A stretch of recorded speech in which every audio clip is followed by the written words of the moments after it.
반갑습니다. 한국사 대중화와 올바른 수교를 위해 열심히 뛰고는 한국사 전문 강사 강재민 인사드리도록 하겠습니다. 요즘 최고의 흥행작이 있죠, 여러분. 천만 관객을 동원했던 영화 서울의 봄입니다.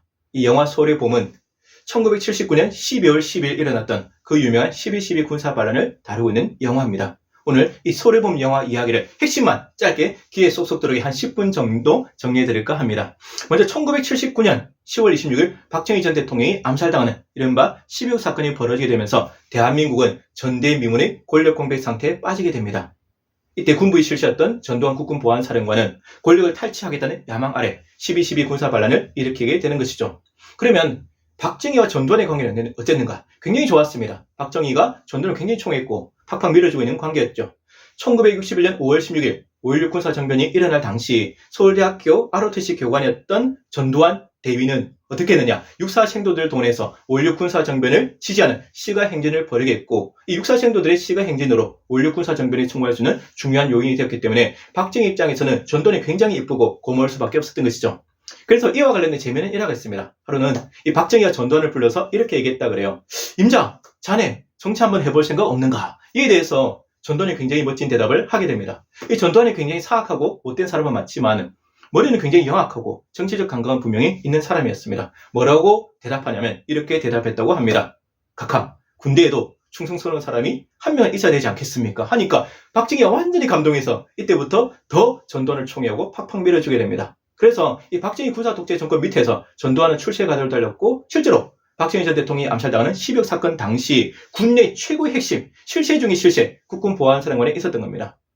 당시에 대통령이 사망했고 비상상황이죠. 계엄령이 선포됐습니다. 그러다 보니까 국무총리였던 최규하 전 대통령이 대통령 권한대행이 되었고 하지만 이 사람은 합법적으로는 권력설 1위가 맞지만 무시해도 좋습니다. 왜냐하면 일단 권력 의지가 없었고 굉장히 유약하고 좀 나약한 사람이었습니다.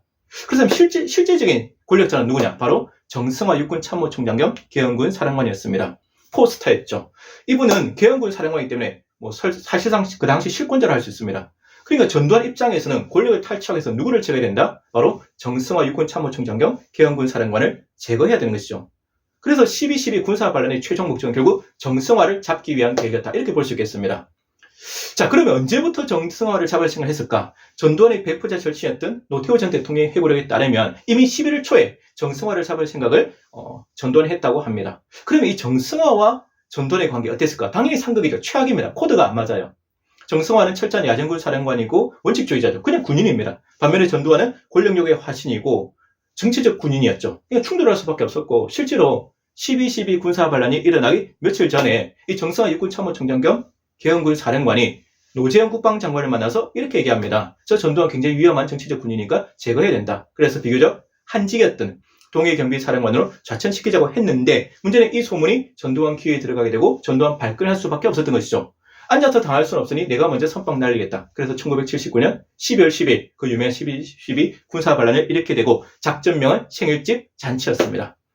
근데 정승화 육군참모총장 겸 계엄군 사령관을 체포하려면 먼저 최규하 대통령의 제거가 필수입니다. 그래서 당일 저녁에 전두환이 직접 찾아갑니다. 삼청동 총리공관을 찾아가서 최규하를 압박해요. 그런데 그렇게 유약한 줄 알았던 최규하가 이때는 굉장히 강하게 나옵니다. 동의해줄 수 없다. 먼저 노재현 국방장관이 동의를 받아봐라. 이렇게 하니까 전두환의 초반 계획은 어긋날 수밖에 없었던 것이죠. 그리고 체포조가 한남동에 있는 육군참모총장 공간에 진입해서 정승화를 강제 연행하려고 합니다.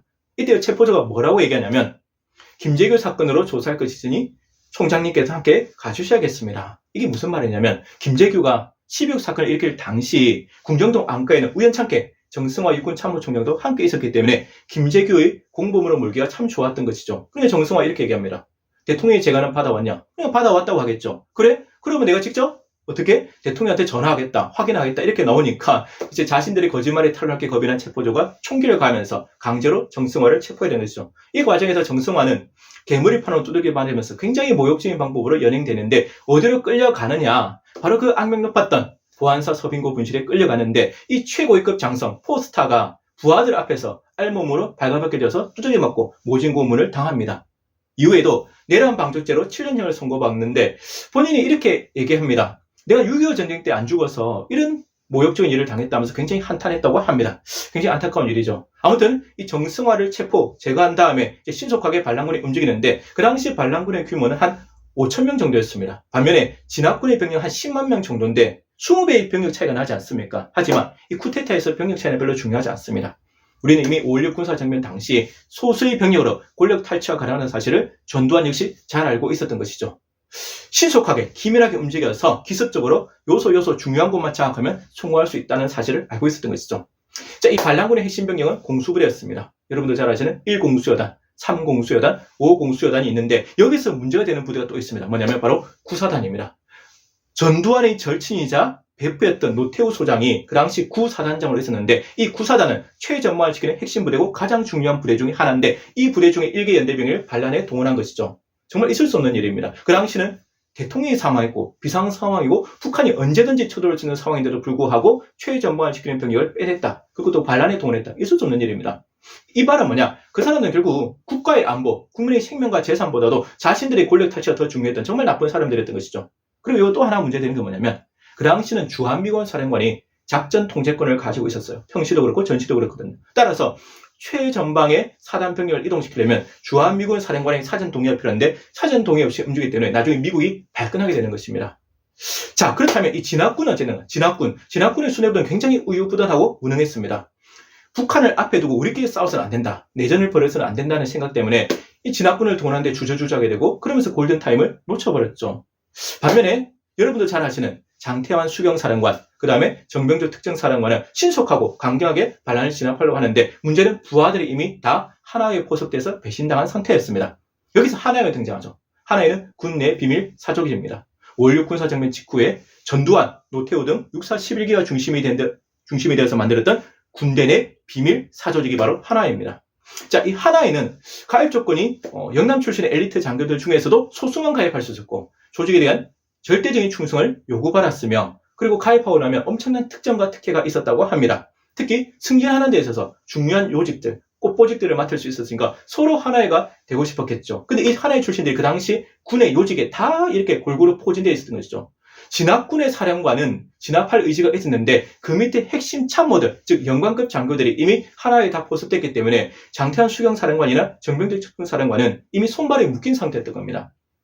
그리고 이 정병재 특전사령관도 결국 부하들의 배신으로 체포되는데 여기서 안타까운 일이 벌어지게 됩니다. 여러분도 잘 아시는 그 김호랑 중령, 이 당시는 소령이었죠. 김호랑 중령이 정병재 특전사령관의 부관이었는데 상관을 끝까지 지키기 위해서 목숨을 걸고 지키다가 결국 반란군의 총격으로 사망하게 됩니다. 자신이 죽을 줄 알면서도 목숨을 걸고 상관을 지키고자 했던, 자신의 직분에 최선을 다했던, 충실했던 정말 참된 군인, 용기 있는 군인, 바로 이분은 김호랑 소령, 즉 중령이 되는 거죠. 꼭 우리가 기억해야 할 군인입니다. 자, 그리고 장태환 수경사령은 더 유명하지 않습니까? 정말 드라마로도 자주 나왔었고 굉장히 용기 있고 강단인 카리스마 넘치는 부리를 보면 못 참는 대쪽 같은 장군인데 이 장태환 수경사령관도 결국 부하들의 배신으로 손발에 묶인 상태에서 체포당하게 됩니다. 그러면서 이제 1공수여단이 서울 시내로 진입해서 육군 본부와 국방부를 점령하게 되는데 국방부 앞에서 또 안타까운 희생자가 나오게 됩니다. 그 국방부를 지켰었던 초병, 위병이 누구냐면 바로 제대를 3개월 앞두고 있었던 정선엽 병장이었습니다. 근데 이분 역시 자신의 본분에 최선을 다하고자 반란군에 맞서다가 결국 반란군의 총격으로 안타깝게 사망하게 됩니다. 그리고 반란군에서도 한 분의 희생자가 나와요. 박윤관 일병입니다. 박윤관 일병. 이분은 솔직히 반란군에 가담했다기보다는 일병이 무슨 힘이 있겠습니까? 그냥 명령에 의해서 동원된 거죠. 어디로 가냐면 정선 육군참모총장 공간을 점령하려고 하고 실제로 공간 점령에 성공하고 그곳을 지키고 있었는데 문제는 원래 공간 수비대가 누구냐면 해병대였습니다. 그래서 퇴각했던 해병대가 다시 공간을 탈환하려는 과정에서 총격전이 벌어졌고 결국 박용환 일병은 해병대의 총격으로 사망하게 됩니다. 이러면서 12.12 군사반란 당시 세 분의 안타까운 희생자가 발생하게 되는 것이죠. 근데 여기서 가장 중요한 인물은 누구냐면 노재현 국방장관입니다. 이 군사반란을 진압할 수 있는 최고 책임자고 사태를 수습할 수 있는 사람이 노재현 국방장관인데 이 사람은 우리나라 역사상 최악의 무능한 겁쟁이 국방부 장관이었습니다. 이 위급한 상황에서 도망다니기 바빴습니다. 정말 겁쟁이였죠. 그러다 결국 전두환의 반란군에 의해서 발각되었고 결국 전두환 손에 이끌려서 어디로 가느냐, 최규하 대통령을 만나려고 합니다. 그래서 최규하 대통령을 압박해서 결국 정승화 육군참모총장 겸 기영군 사령관 체포안에 사인하게 된 것이죠. 이 시각이 결국 12월 13일 새벽 5시 10분입니다. 그러니까 다음 날 했던 12월 13일 새벽 5시 10분에 최규하 대통령이 결국 정서와 육군 참모총장 겸 계엄군 사령관 체포안에 사인하게 되면서 12.12 군사반란은 전두환 등 신군부 세력의 승리로 끝나게 됩니다. 자, 그 이후의 행보는 여러분 잘 아실 겁니다. 이 전두환이 군부의 최고 실권자가 되었고 이후에 중앙정보부장 서리까지 겸임하게 되고 서울의 봄 민주화 시위로 진압하고 그리고 특히 안타까웠던 것은 5.18 광주민주운동 당시 공수부대를 투입해서 유혈 진압을 했던 사실, 이후에 최규하 대통령마저 압박하면서 권력을 양도받아서 1980년 8월 우리나라 제11대 대통령이 취임하게 되면서 전두환 군사 독재 정권이 열리게 됩니다. 이렇게만 본다면 전두환은 현실에서는 승리한 것처럼 보이지만 역사에서는 영원한 패배자로 남았습니다. 왜냐하면 역사는 그를 영원한 반역자이자 학살자로 기록하고 있기 때문입니다. 불법적인 방법으로 권력을 탈취했으며 그 과정에서 무관 인명을 살상했고 또 5.18 광주민주운동을 공수부대를 동원해서 유혈 진압에 나서서 수백 명의 무관 시민들을 학살하는 끔찍한 만행을 저질렀습니다. 이후에도 자신의 권력을 유지하는 과정에서 무관 학생들, 시민들을 고문해서 죽이는 만행을 벌였죠. 대표적으로 박종철 여사, 이한열 여사가 기억나실 겁니다. 그리고 부정축제라는 방법으로 나라 돈을 수없이 횡령해서 자신의 호주머니 속에 집어넣는 파렴치한 만행을 저질렀습니다. 결국 나중에 정권이 바뀌고 먼 훗날 대법원으로부터 무기징역을 선고받지만 김대중 전 대통령이 특별사면으로 풀려났나요? 근데 이 인간이 죽을 때까지 어떠한 참회나 아우나 반성도 하지 않았습니다. 정말 철면피하의 극치를 보여준 사람이 아닌가 싶습니다. 그리고 재미있는 아주 유명한 일화가 있죠. 우리를 정말 충격에 빠뜨린 일화인데요. 여러분, 법원으로부터 추징금 명령을 받고 어떤 말을 하죠?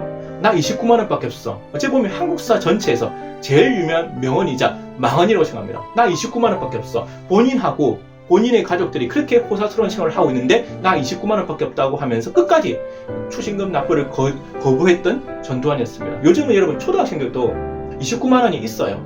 할아버지나 그 다음에 할머니, 그 다음에 어른들, 집안 어른들부터 받은 용돈을 차곡차곡 모아서 요즘 통장에 넣거든요. 그러면 29만 원 이상 있습니다. 저도 있어요. 그런데 본인은 그렇게 잘 먹고 잘 살면서 29만 원밖에 없다고 했던 철면피극치가 바로 전두환이라는 사람입니다. 얼마 전에 죽었었죠. 죽었는데 죽어서도 묻힐 곳이 없습니다. 지금 감회장 상태고 최종적인 장치를 정하지 못했어요. 그가 오는 것을 대부분의 시민들은 반기지 않거든요.